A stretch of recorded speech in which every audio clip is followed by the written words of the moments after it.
Pastor paroki, para frater, Bapak Ibu, saudara-saudari yang terkasih dalam Tuhan, Shalom. Shalom. Selamat Natal. Sudah ada baju baru?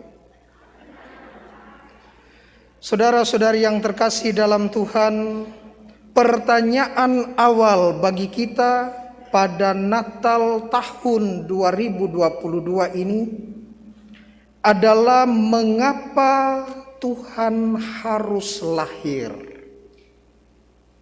Tuhan kok lahir? Mengapa Tuhan harus dilahirkan sebagaimana manusia dilahirkan? Pasti ada sebab musababnya. Pasti ada alasan di balik kelahiran Tuhan. Alasannya ialah karena Tuhan, karena Allah mengasihi kehidupan. Allah yang adalah kasih mengasihi kehidupan, dan mengasihi kehidupan itu ialah kehidupan kekal setiap orang untuk ada bersama-sama dengan Dia. Siapa yang harus hidup? Jawabannya adalah manusia.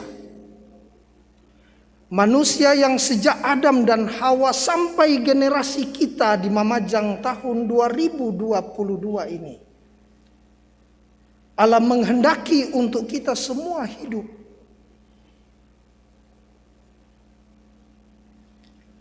Bahwa ternyata manusia yang awalnya hidup bahagia di Taman Eden harus mengalami kejatuhan karena pelanggaran untuk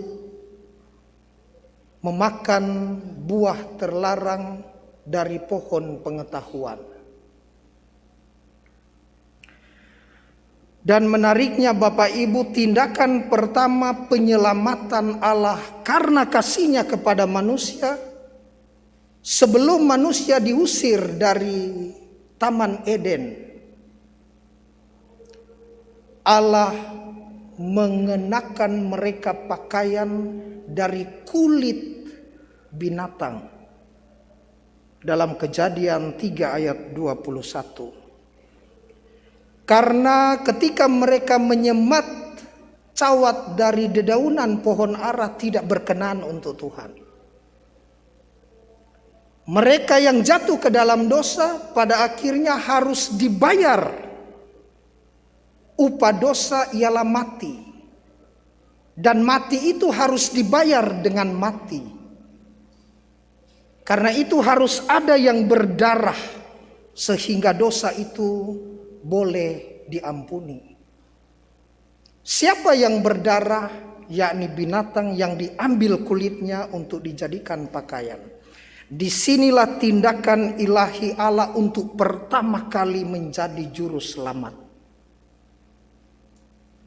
Ini menjadi semacam tipologi untuk penyelamatan dalam penggenapan nubuatan mesianik di kemudian hari. Dan karena dosa ini, maka Allah berinisiatif. Ketika manusia berinisiatif, saya bikin cawat nih dah. Sudah jatuh dalam dosa, sekarang saya bikin cawat dari dedaunan pohon ara. Tuhan bilang, no, bukan itu. Anda menutupi dosa tetapi tidak menghapus dosa. Harus ada yang disembelih, darah korban harus mati supaya Anda boleh beroleh pengampunan. Sehingga hewan yang tidak berdosa harus mati untuk menebus manusia yang berdosa. Menarik Bapak Ibu untuk kita renungkan lebih dalam Natal pada tahun ini. Sehingga ini semacam tukar guling kematian. Tukar guling kematian. Pralambang akan suatu saat nanti ada penghapusan dosa sekali untuk selamanya. Saudara-saudari yang terkasih dalam Tuhan, dan ternyata ketika orang jatuh dalam dosa bukan hanya karena dia melakukan kejahatan. Namun Yesaya mengatakan dalam Yesaya 59 ayat 2 mengatakan karena dosa lalu orang timbul di sana adalah pemisahan, terpisah dari Allah. Dan ketika seseorang terpisah dari Allah, maka harus ada usaha harga bayar untuk mendekat. Dan mendekat itu harus dengan korban. Dan korban ini kata dasarnya kafar. Dan itu berarti adalah mendekat. Korban, perhatikan Bapak Ibu. Sehingga harus ada nyawa, harus ada harga nyawa yang dilambangkan oleh Tuhan dengan kematian binatang yang tercurah di Taman Eden. Dan inilah menjadi cikal bakal semua peribadatan Yahudi di kemudian hari. Landasan hukumnya, biblisnya ada dalam kitab Kejadian ini. Sehingga korban bakaran, korban sembelihan membutuhkan darah. Korban sajian membutuhkan darah. Korban penghapusan dosa membutuhkan darah. Korban perdamaian keselamatan membutuhkan darah. Semua korban peribadatan orang Yahudi membutuhkan darah. Dan biasanya darah anak domba. Jadi Tuhan ibaratnya seperti kau berdosa, pergi, nyawa, harus ada darah, kayak di checklist begitu. Dosa apa? Sudah, lunas. Dosa apa? Lunas tetapi belum tuntas. Nanti pada waktunya setelah kegenapan masa tiba, ketika Yesus lahir diutus untuk misi pelunasan secara tuntas dari domba-domba yang dikorbankan di dalam peribadatan orang Yahudi. Sekarang anak domba Allah yang sejati harus tercurah darahnya supaya semua hutang dosa lunas tuntas terbayarkan oleh Allah. Saudara-saudari yang terkasih dalam Tuhan, kita membaca dalam Injil hari ini di Bethlehem, di kota Daud, lahirlah juru selamat. Dalam diorama Natal di sana di Bethlehem, Yesus yang lahir di kandang dalam ceruk gua. Di sampingnya ada Migdal Eder, menara kawanan domba, tempat di mana Yakub mendirikan sebagai peringatan dan penghiburan. Hatinya gundah gulana karena Rahel istrinya yang sangat dia cintai ketika melahirkan Yusuf mati. Yusuf usia 7 tahun mati. Sekarang dia sangat sayang ini Rahel, dia bangun menara. Nanti suatu saat penghiburan bagi Israel nyata ketika Mesias lahir, dan dia lahir di Migdal Eder, Bethlehem Efrata. Di tempat itu ada kawanan domba. Injil tadi mencatat domba-domba yang harus dipersembahkan karena dekat bait Allah, Beit Hamikdas, yang oleh peribadatan orang Yahudi harus ada domba. Dan ini domba-domba pilihan, tidak boleh sembarang domba. Diberikan di sana untuk dipersembahkan, disembeli darahnya.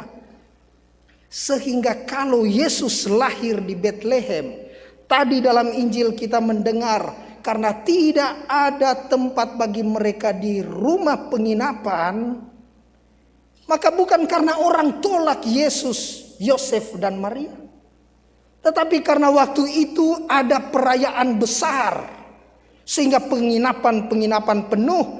Ada perayaan Hanukkah. Kalau Yesus lahir di kandang Bethlehem bukan karena mereka ditolak. Atau kalau Yesus lahir di kandang Betlehem bukan karena kebetulan, tetapi karena semata-mata menjadi sebuah penggenapan akan nubuatan mesianik. Bahwa Yesus lahir sebagai penggenapan untuk pelunasan semua korban darah yang tidak mampu menyelamatkan. Tidak mampu, tidak bisa, cuma sedikit, sebentar, tidak mampu. Maka anak domba Allah yakni Yesus sang Mesias harus lahir di Betlehem untuk menggenapi sebagaimana yang dikatakan banyak orang. Dialah penasehat yang ajaib. Dialah Allah yang perkasa, Bapa yang kekal, Raja damai, dikatakan dalam bacaan pertama tadi. Jika Allah begitu mengasihi kita dan begitu dekat dengan inisiatif mau mendekati manusia, karena penyelamatan itu berawal dari inisiatif Allah oleh karena kasih-Nya, maka kita diminta untuk merespon kasih karunia Allah itu dengan tindakan yang nyata. Rasul Paulus dalam bacaan kedua menegaskan hal-hal berikut. Pertama, Bapak Ibu, mendidik hati yang terdalam. Bahwa kasih karunia itu adalah mendidik hati kita yang terdalam. Paulus mengatakan dalam bacaan kedua. Supaya kita bijaksana, adil dan beribadat. Mendidik hati yang terdalam menjadi bijaksana supaya hati kita tidak gampang goyah saat mengambil keputusan. Tidak terpengaruh dengan like or dislike, suka atau tidak suka. Lalu tidak terpengaruh juga dan goyang, ini nanti bagaimana mempertimbangkan dengan bijaksana apa kata-kata saya kalau saya keluarkan ini bisa menyakiti orang atau tidak. Dalam Natal ini kita diingatkan, apakah perkataan kita memberkati? Bahkan kata-kata yang baik sekalipun harus bijaksana kita sampaikan. Saya ingat Bapak Ibu, beberapa minggu yang lalu ada satu ibu minta minyak suci. Beberapa minggu lalu. Pergilah saya padahal sudah mau acara juga kegiatan, tapi minyak suci tidak bisa ditolak.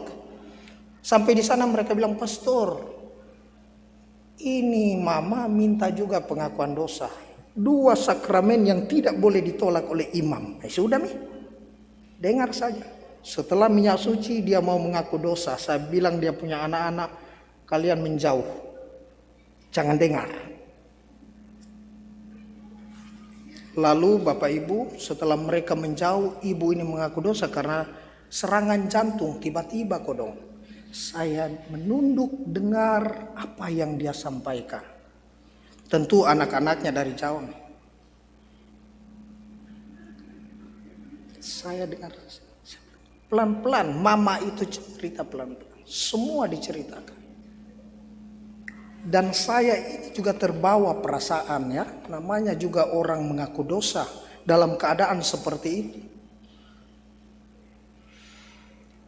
Menetes air mata ibu ini. Anak-anaknya lihat saya ambil tisu. Tidak mungkin panggil sini kau seka ini kau punya mama punya air mata. Tidak. Sementara pengakuan dosa. Biar mereka jauh saya ambil tisu.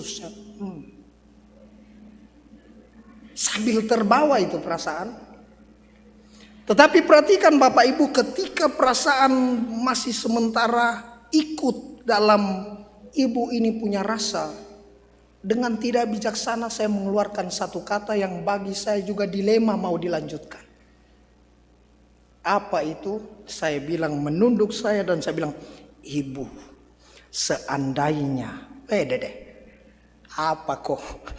Seandainya apa ibu ini sementara sakit?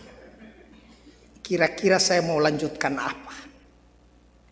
Di situ saya berpikir keras apa yang harus saya sambung. Yang pertama, seandainya ibu pergi Ibu sudah, itu dalam hati saya awalnya Bapak Ibu. Seandainya ibu pergi, ibu sudah tenang, sudah mengaku dosa. Tapi saya tidak boleh katakan. Seandainya ibu sehat, puji Tuhan ini berkat. Tidak mungkin. Kalau seandainya ibu sehat, lalu bagaimana pastor seandainya saya tidak sehat? Semua serba dilematis Bapak Ibu. Saya diam sejenak, saya bilang Tuhan, saya harus ngomong apa? Saya lanjutkan, ibu, seandainya anak-anak ibu tanya apa yang mama tadi sampaikan, jangan bilang nah. Dia tanya, ya pastor, ya pastor. Mungkin ibu ini juga berpikir, pastor kau bilang apakah seandainya? Mohon maaf kalau ibu ternyata ibu sudah sembuh, puji Tuhan. Tetapi inilah proses. Jadi mendidik hati yang terdalam penting agar supaya kita semakin bijaksana dan semakin adil serta beribadat. Karena ibadat yang sejati keluar dari hati terjelmah dalam liturgi. Poin yang kedua, menantikan pengharapan bahagia. Rasul Paulus menegaskan betapa penting pengharapan. Pengharapan yang penuh bahagia akan pernyataan kemuliaan Allah di dalam Yesus Kristus. Jadi Bapak Ibu bisa membayangkan betapa Rasul Paulus yang dulunya seorang Yahudi, pembunuh orang Kristen, pembenci Kristus, yang pada akhirnya menjadi saksi Kristus dan rasulnya, menasehati kita tentang pengharapan.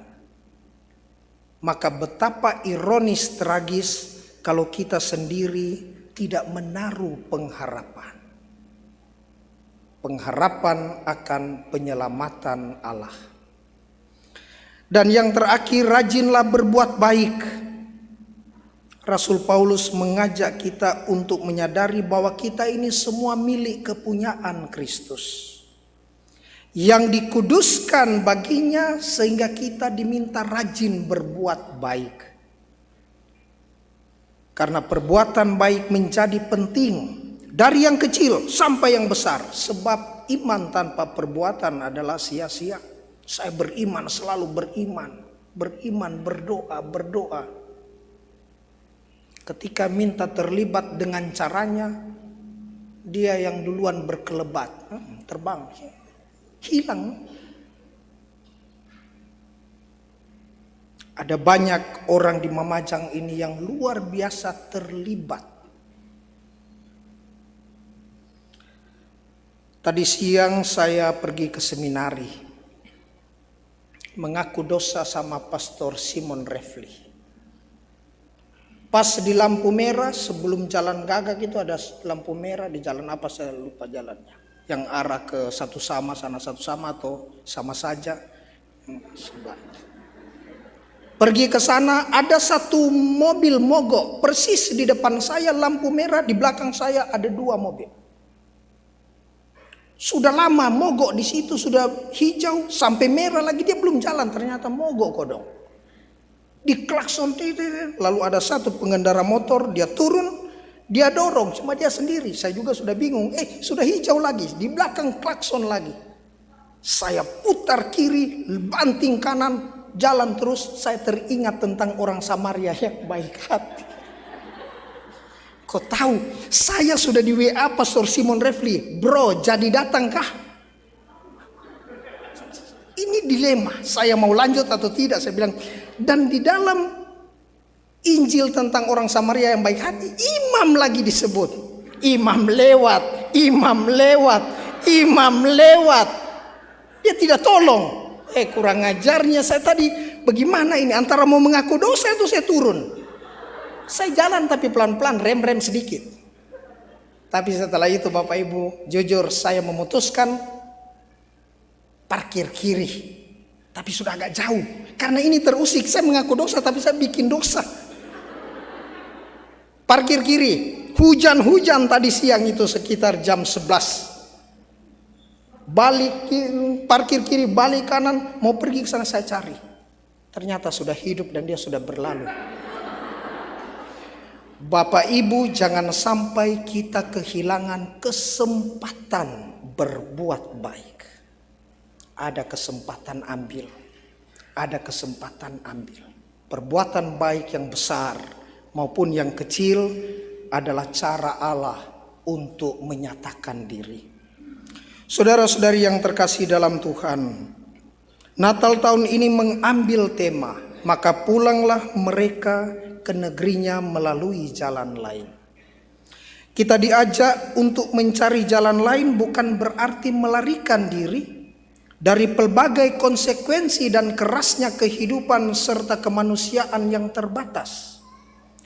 Melainkan kita dituntun dalam jalan yang benar agar kita mampu berjumpa dengan Dia yang ada di palungan terbungkus dengan lampin. Sehingga perjumpaan kita dengan Juru Selamat, dengan Mesias, dengan Kristus ini nanti pada akhirnya kita bisa lihat dalam perjumpaan kita dengan sesama yang adalah perjumpaan manusiawi tetapi sekaligus ilahi. Karena di dalam Kristus yang sungguh Allah, sungguh manusia, kita bisa bersama malaikat mengatakan Gloria in excelsis Deo. Kemuliaan bagi Allah di tempat maha tinggi dan damai sejahtera di bumi bagi orang yang berkenan kepadanya. Semoga demikian.